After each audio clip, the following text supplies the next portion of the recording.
शमने दीक्षितं प्रभुमव्ययम् अशेषजगदाधारं लक्ष्मीनारायणं भजे। आतानां दुःखशमने दीक्षितं प्रभुमव्ययम् अशेषजगदाधारं लक्ष्मीनारायणं भजे। लक्ष्मीनारायणं भजे। अपार करुणाबोधिं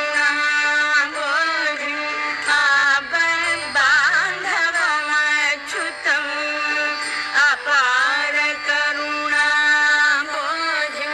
आपद्बान्धवमच्युतम् अशेषदुःखशान्त्यर्थं लक्ष्मीनारायणं भजे। लक्ष्मीनारायणं भजे।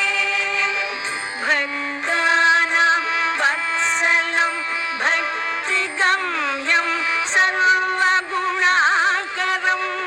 भक्तानां वत्सलं भक्तिगम्यं सर्वगुणाकरम् अशेषदुःखशान्त्यर्थं लक्ष्मीनारायणं भजे। लक्ष्मीनारायणं भजे। सुहृदं सर्वभूतानां सर्वलक्षणसंयुतं सुहृदं सर्वभूतानां सर्वलक्षणसंयुतम् अशेषदुःखशान्त्यर्थं लक्ष्मीनारायणं भजे। लक्ष्मीनारायणं भजे। चिदचित् सर्वजन्तूनाम् आधारं वरदं परं चिदचित् सर्वजन्तूनाम् आधारं वरदं परम् अशेषदुःखशान्त्यर्थं लक्ष्मीनारायणं भजे। लक्ष्मीनारायणं भजे।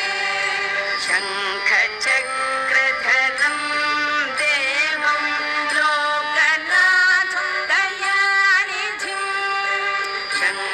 शङ्खचक्रधरं देवं लोकनाथं दयानिधिम् अशेषदुःखशान्त्यर्थं लक्ष्मीनारायणं भजे। लक्ष्मीनारायणं भजे। पीताम्बरधरं विष्णुं विलसत्सूत्रशोभितं पीताम्बरधरं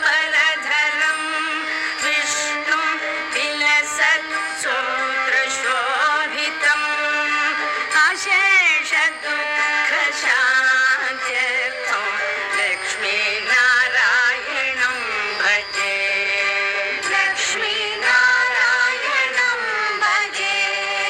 हस्तेन दक्षिणेन गजो अभयप्रदं अक्षरम् हस्तेन दक्षिणेन गजो अभयप्रदं अक्षरम् अशेषदुःखशान्त्यर्थं लक्ष्मीनारायणं भजे। लक्ष्मीनारायणं भजे। लक्ष्मीनारायणं भजे। लक्ष्मीनारायणं भजे। यः पठेत् प्रातरुत्थाय लक्ष्मीनारायणाष्टकम् विमुक्तः सर्वपापेभ्यः विष्णुलोकं स स गच्छति